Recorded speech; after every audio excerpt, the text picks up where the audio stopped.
Hey everyone, today Bouchero did their New Year's presentation. They kind of went through some of the products that are happening soon, right? So we're going to kind of go through all of them. There wasn't that much, but we'll go through the highlights so you don't have to watch the whole thing, right? So most importantly, let's start off with set 9 information. We are getting trigger reprints again.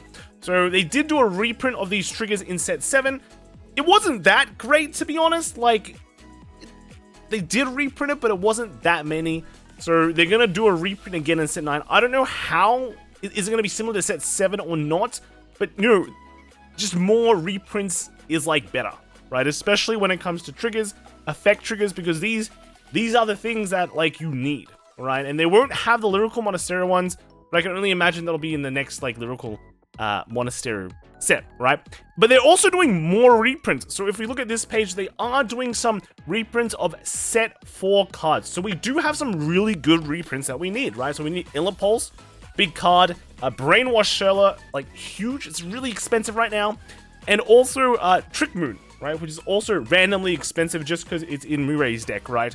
But then we have like 2 of these cards that just kind of miss the mark a bit. Because like, honestly, if you think about like they're reprinting 1 for each like nation, and in set 4, right, Keta Sanctuary and Branky really didn't have much universal cards that like multi decks need. So I can kind of understand they were kind of lost on what kind of card that they want to reprint.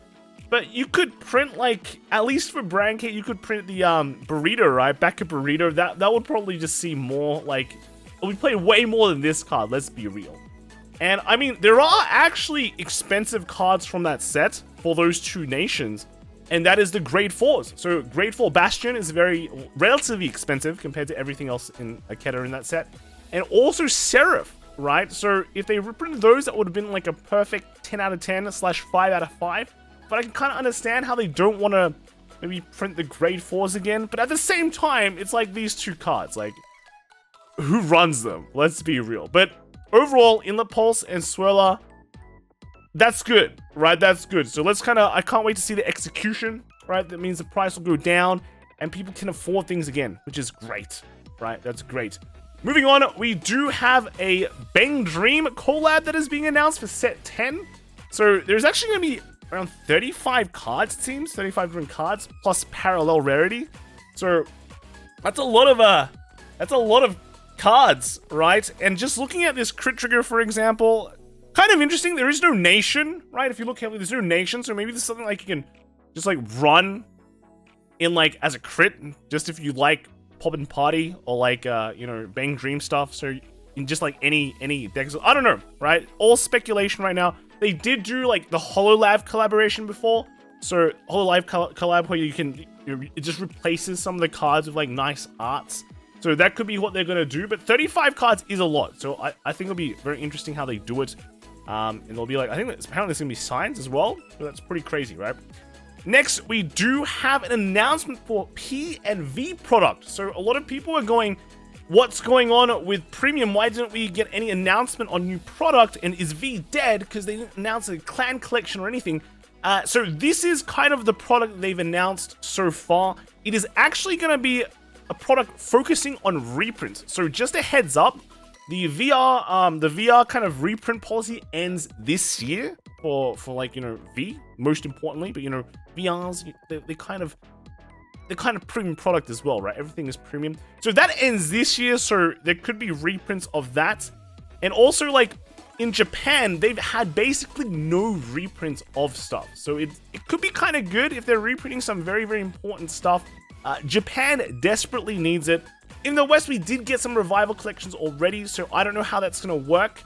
But I think if you read behind the lines here, right, this is going to be a set that is focusing on reprints.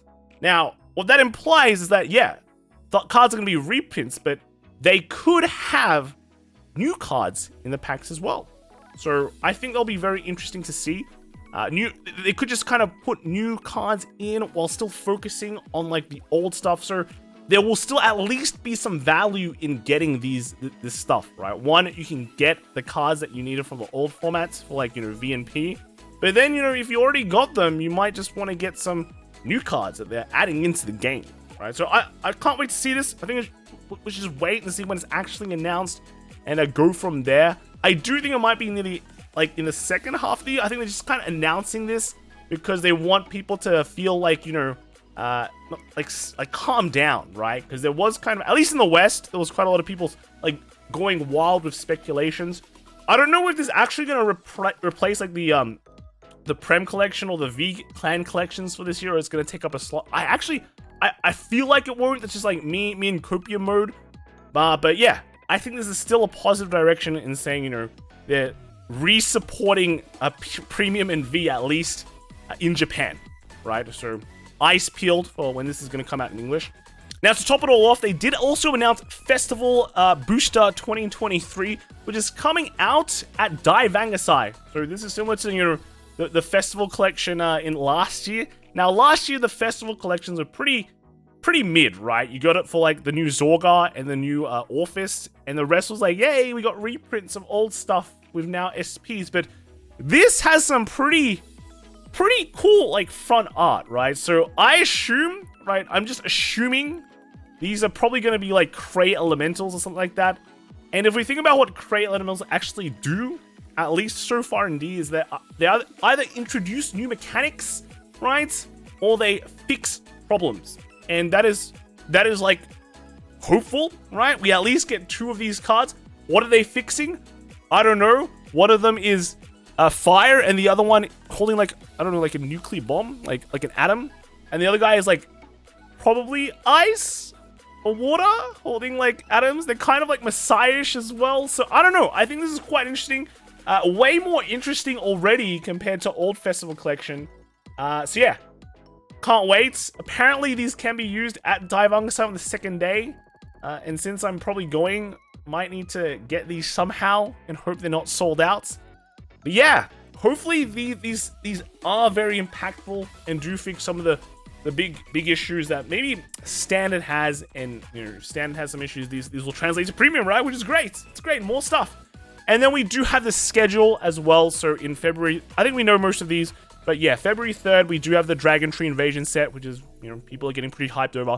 The Messiah Stride deck set is on March 3rd, and then set 10 is going to be April 7th, all right? And then we have the, you know, the Dai Vangasai Festival Collection Booster on the 29th, but then the main release will be on May 12th. And then Token Rambu Online 2023, hey, June 23rd, all right? But as you can see, there is no premium/V reprint focus set, all right? So that's why I'm saying it's probably gonna be like next year, maybe.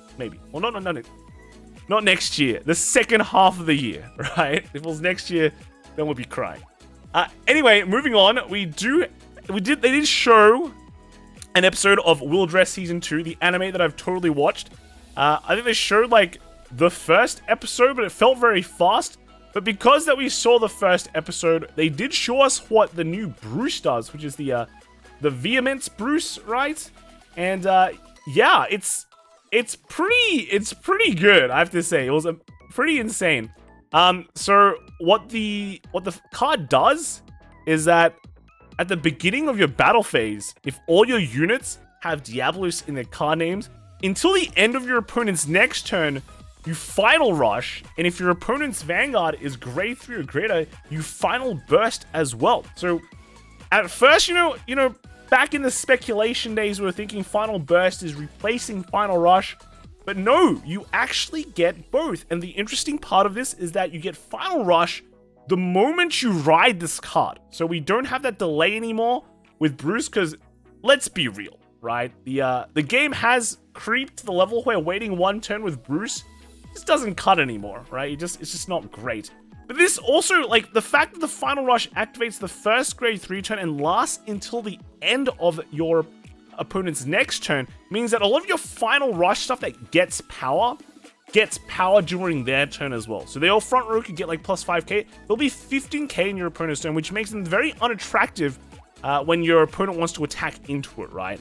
So I think that's pretty interesting. And then the Final Burst, they haven't really elaborated on the Final Burst stuff, but I assume that, you know, some cards will require you to be in Final Burst and they'll get super cracked in power, right? But he has a second effect as well. So the second one is when this unit attacks, if you're in Final Burst, in Counterblast 1, choose a column, stand all of your regards with Diablos in their card names in that column, and they get power plus 5,000 until the end of turn. So basically, Final Burst is replacing Final Rush, and then Final Rush is kind of, because, you know, it's kind of like a turn 4, well, not really a turn 4 effect as well, right? Because your opponent just has to be in grade 3. And then, you know, so you can just go. Like, you can just go, right? That's basically blue right now. You can just go, but just make sure everything you run is Diablos, right? So, unless you get Diablos Brainwash Sweller, you probably can't run that, right? So it has to be very, very... All your guys have to be footballs, right? Well, that's kind of a weird way to put it. Everything you own has to be Diablos. Let's put it that way. Because there's also girls that are called Diablos. And then lastly, they did show us that, you know, the D series is going to last for at least 9 seasons so far. And I think 9 cores, right? So we're here. We're nearly midway through, and this will at least go until 2025. Now, I'm sure people are going to speculate saying, does that mean, like, Overdress or D series is going to reboot in 2025? I don't think so. They can continue adding onto D as well. They can literally start a new anime if they wanted to, and then continue adding onto the D series. They don't have to actually reboot it. So I think it's pointless like speculating right now. Just live with it. I don't know. Just keep on going. There's still a long way to go, at least for Overdress, and I think there's a lot of commitment here, at least on Bushiroad's side, saying, hey, until 2025, this is going to be anime, and we're going to hopefully make it better, right? Or just keep on improving on it. I'm not saying it's bad, but just saying, like, you know, we're sticking with it through the thick and thin, right? So that's at least good to see. It adds confidence, right? Confidence. So that is all the important information, I guess, for the product line. There will be doing some more discussions tomorrow on the Tuesday stream regarding some like the deluxe tournaments and all that.